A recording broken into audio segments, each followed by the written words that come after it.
Olá, pessoal. Hoje nós vamos trabalhar com a significação das palavras, ou ainda a antonímia, sinonímia, homonímia e paronímia. Vamos começar então com a definição de sinônimo. Mas antes disso, é preciso compreender que os sentidos das palavras não constituem algo pronto, acabado, definitivo.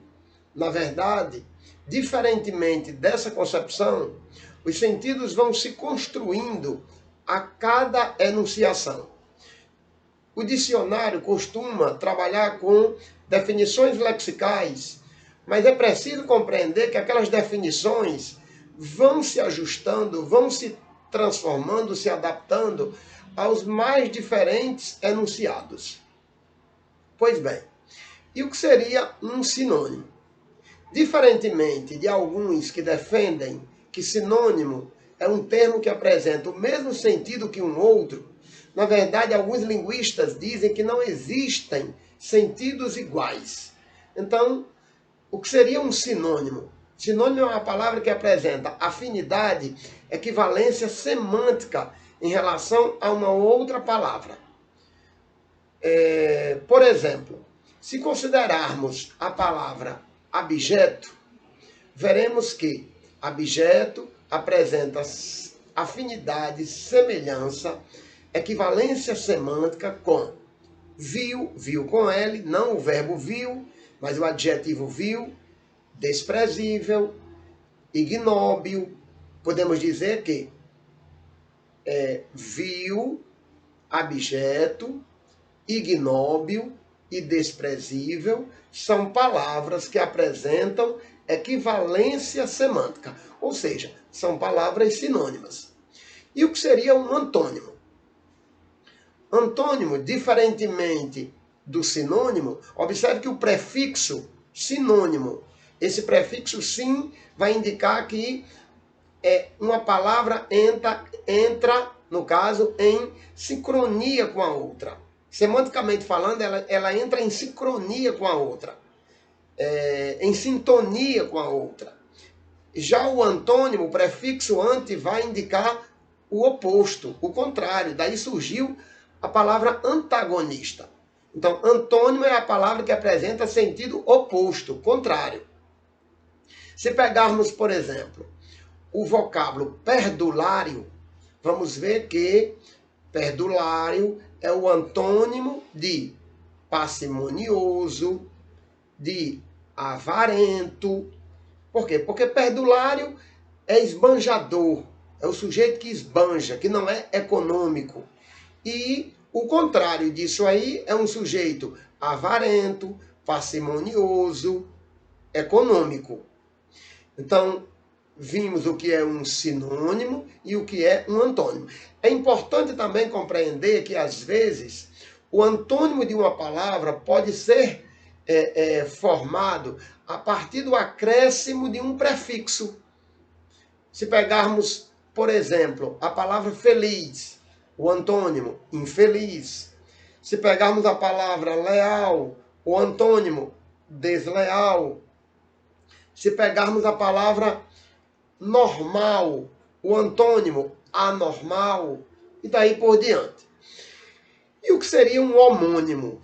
Homônimo é quando uma palavra apresenta ou a mesma escrita, ou a mesma pronúncia, o mesmo som, ou os dois aspectos ao mesmo tempo iguais. Quando o homônimo apresenta a mesma escrita, dizemos que ele é um homônimo homógrafo. Homógrafo porque apresenta a mesma grafia, a mesma escrita. Se pegarmos a palavra gosto como substantivo e a palavra gosto como verbo, a escrita é a mesma, não há nem mesmo um acento que as diferencie. Mas o som é diferente. Substantivo gosto, a primeira vogal tem um som fechado. No verbo gosto, a primeira vogal tem um som, um timbre aberto, mas a escrita é igual. Portanto, quando a escrita é igual, a grafia é igual, dizemos que se trata de um homônimo homógrafo. Um outro exemplo de homônimo homógrafo. Vamos pegar o substantivo colher e o verbo colher.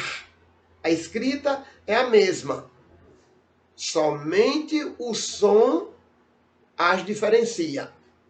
Neste caso, dizemos que são palavras homônimas homógrafas. Se homônimas homógrafas são as palavras que apresentam a mesma grafia, a mesma escrita, homônimas homófonas são aquelas que apresentam a mesma pronúncia, o mesmo som. Vamos pegar como exemplo a palavra acento. A palavra acento, com 2 S's, tem um sentido. A palavra acento com C tem um outro sentido. Assento com 2 S's é o lugar onde nós nos sentamos. Uma cadeira, um sofá, um banco. Então é um assento com 2 S's. Mas acento com C é acento gráfico. Se pegarmos a palavra sem com S, sem é uma preposição. Já a palavra sem com C é um numeral. Observe que a pronúncia, o som é igual. Só a escrita é que vai ser diferente. Um outro exemplo de homônimo homófono. Vamos pegar aqui a palavra sessão. Existe sessão com 2 S's, que quer dizer reunião, agrupamento. Existe sessão com C cedilha, que quer dizer departamento, divisão. E ainda existe sessão iniciando com C. CE, 2 S's, A-T-I-O, sessão. E aí significa ato de conceder, de permitir.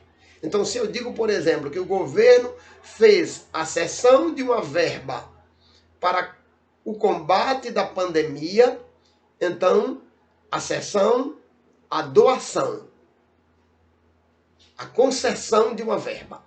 Então, neste caso, temos 3 palavras com 3 sentidos diferentes, a pronúncia sendo igual, mas a escrita diferente. Então, quando a palavra apresenta o mesmo som, a mesma pronúncia, dizemos que se trata de uma palavra homônima, homófona. Mas também temos homônimos que são perfeitos. O que são os homônimos perfeitos? São aqueles que apresentam escrita igual e pronúncia igual. Vamos pegar aqui um ditado popular já muito interessante, assim, muito usado, né? É passado de uma geração para outra. É uma sabedoria, né? Faz parte da sabedoria popular. Quem casa, quer casa. Observe que quem casa, quer casa. Na primeira ocorrência, casa é verbo, quem casa. Quer casa. Na segunda ocorrência, casa é substantivo, sinônimo de moradia, habitação, lar, neste caso. Mais precisamente, um lar. Então, observe que a palavra casa, nas 2 ocorrências, nesse provérbio, nesse ditado popular, nesse adágio, a palavra apresenta a mesma escrita, a mesma pronúncia, distinguindo-se somente pelo sentido. Podemos dizer, então, que são palavras homônimas perfeitas. Além das sinônimas, antônimas, homônimas. Existem também as palavras parônimas. Observe que homônimas, esse homo com H, lógico. Homo quer dizer igual, o mesmo. Já em se tratando de palavras parônimas, parônimas quer dizer que elas são parecidas. Elas não são idênticas, nem na escrita nem na pronúncia. Elas são semelhantes. Elas são parecidas. Então, observe que vamos pegar a palavra ratificar e retificar. O que significa ratificar? Ratificar é confirmar, corroborar, oficializar. E o que seria retificar? Consertar, reparar, corrigir um defeito. Observe que são palavras diferentes. Retificar e ratificar nem são iguais na escrita nem na pronúncia, mas apresentam uma semelhança. Um outro exemplo. Vamos pegar aqui a palavra despensa e a palavra dispensa. Despensa é um local onde se guardam mantimentos. É a despensa. E dispensa é a liberação. Então, quando eu digo que ele foi dispensado do serviço militar, ele não foi dispensado. Ele foi dispensado do serviço militar. Então, ocorreu uma dispensa. Ele foi liberado. Ele foi isento dessa obrigação. Então, existe a diferença entre despensa com E dispensa com I. Da mesma forma, vamos pegar um outro exemplo. Vamos pegar a palavra mandado, que é uma ordem judicial, que é um pedido, e mandato, que é gestão, período em que alguém governa. Então, existe diferença entre mandado, pedido, ordem judicial e mandato. Então, essas palavras são palavras parônimas. Ainda levando em consideração essas expressões que muitas vezes nos confundem, existem termos na língua que causam uma certa dificuldade em relação aos usuários, aos falantes dessa língua. Vamos pegar aqui alguns deles. Vamos pegar aqui o porquê. Existe o porquê junto, existe o porquê junto com acento, existe o porquê separado e o porquê separado com acento.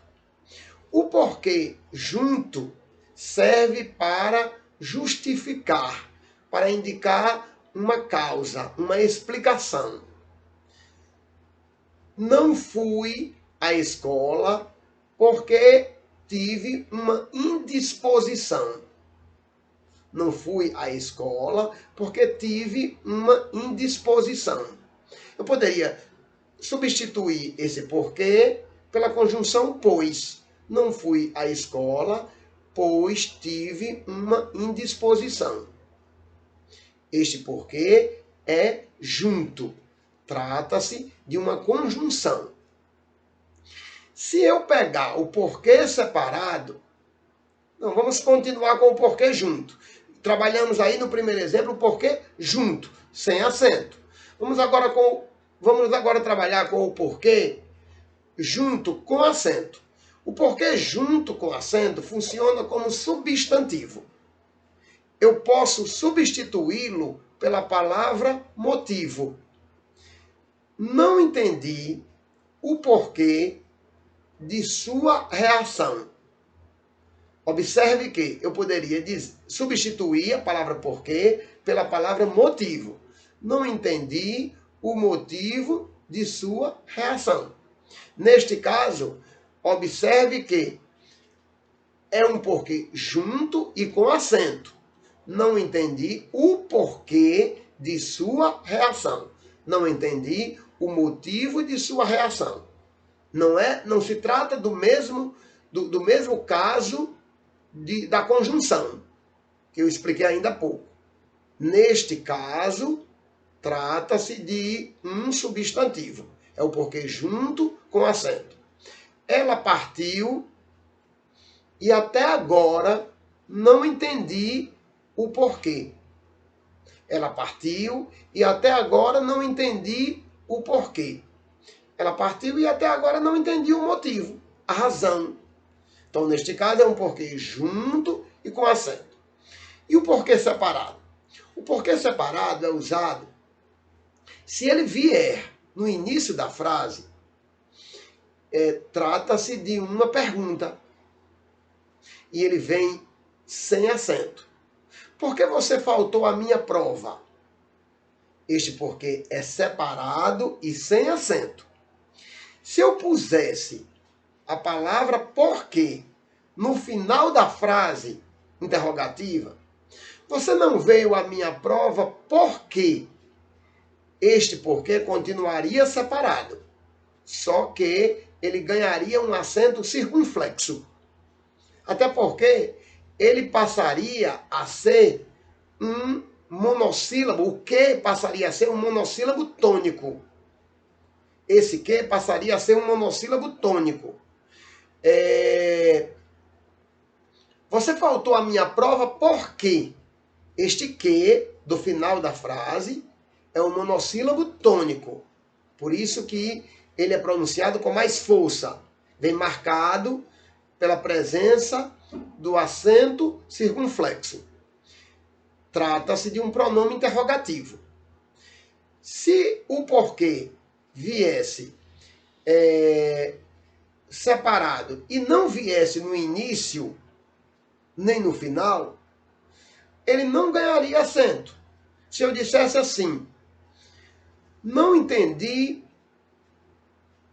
por que motivo ele pediu demissão. Não entendi por que motivo ele pediu demissão. Observe que a frase, de toda forma, está indagando. É uma frase interrogativa indireta. Não entendi por que motivo ele pediu demissão. Esse porquê separado se justifica em função da presença da palavra motivo, que poderia vir explícita ou não. Também poderia ser, não entendi por que pediu demissão. Tanto pode ser, não entendi por que motivo pediu demissão, como não entendi por que pediu demissão. Sempre que a palavra motivo vier explícita ou mesmo subentendida, numa frase interrogativa indireta, o porquê também é separado. Então, recapitulando, o porquê separado eu vou usar no início de uma frase interrogativa. Se ele vier no final da frase, ele vem separado, mas acrescenta-se um acento circunflexo. E se ele vier no meio da frase interrogativa indireta, com a palavra motivo explícita ou não, esse porquê será separado. Eu ainda posso usar o porquê como sendo o que um pronome relativo, precedido da preposição por. Os motivos por que passei, os problemas por que passei, só dizem respeito a mim. Vamos pegar essa frase, esse exemplo. Os problemas por que passei só dizem respeito a mim. Observe que eu poderia substituir esse porquê pelos quais, que é outro pronome relativo. Então, os problemas pelos quais eu passei só dizem respeito a mim. Então, quando o porquê for. Na verdade, não é o porquê. Quando o que, pronome relativo, vier precedido da preposição por, o porquê aí é separado. E uma forma de você identificar este que sendo pronome relativo é substituindo por pelo qual, pela qual, pelos quais ou pelas quais. Bom, então, trabalhei com os 4 porquês. Porque junto, justificando, explicando, indicando uma causa, sem acento.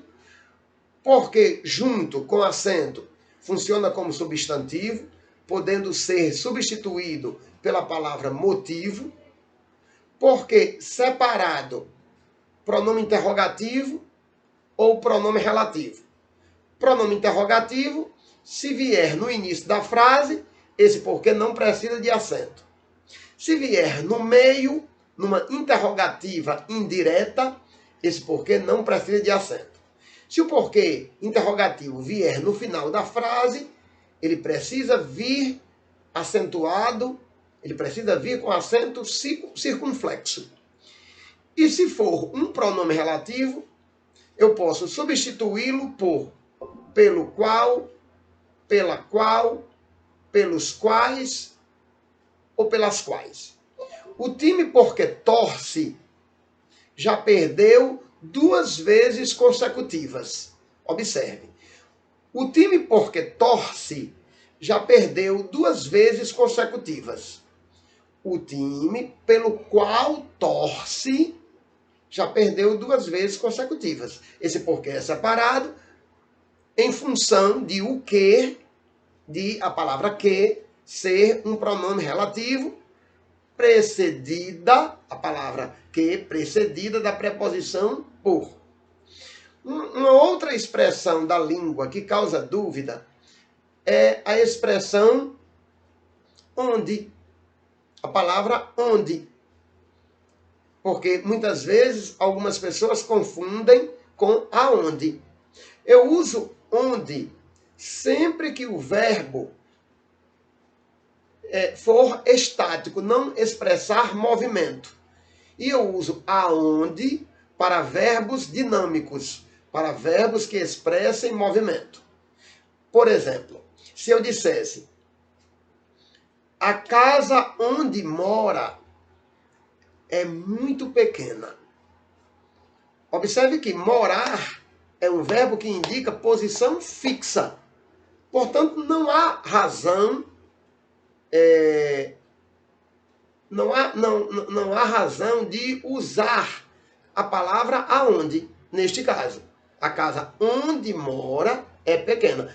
Não se justifica o uso de aonde nesta frase. A casa aonde mora é pequena, não há sentido, né? Não há por que usar. A casa onde mora é pequena.